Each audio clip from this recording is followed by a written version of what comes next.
हुजूर की बशरियत यह थी कि हुजूर सहाबा के साथ खाना खाते थे। खाना खाना, पानी पीना, ये बशर की सिफत है। हुजूर खाना भी खाते थे।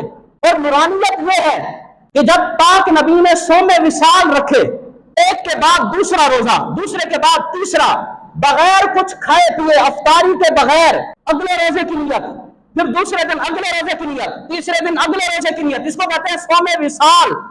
मुसलसल हमारे नबी ने बगैर खाए पिए 21 दिन सोमे विसाल रखे। ये हुजूर की नूरानियत थी। अच्छा, कुछ सहाबा ने भी सोमे विसाल रखना शुरू कर दिया। बुखारी शरीफ में कि उन्होंने जब सोमे विसाल रखना शुरू किया कि हमारे नबी रख रहे हैं, अफ्तारी किए बगैर, सहरी किए बगैर, हुजूर अलैहिस्सलाम रोजा मुसलसल रखे, हम भी रखेंगे। दूसरे दिन सहाबा मस्जिद नबी के दरवाजे पर गिर गए, इतनी कमजोरी हो गई। दूसरा तीसरा दिन था, सहाबा दीवारों को पकड़ पकड़ कर नमाज पढ़ने आ रहे थे। नबी पाक ने फरमाया, सहाबा तुम्हें क्या हुआ, इतनी कमजोरी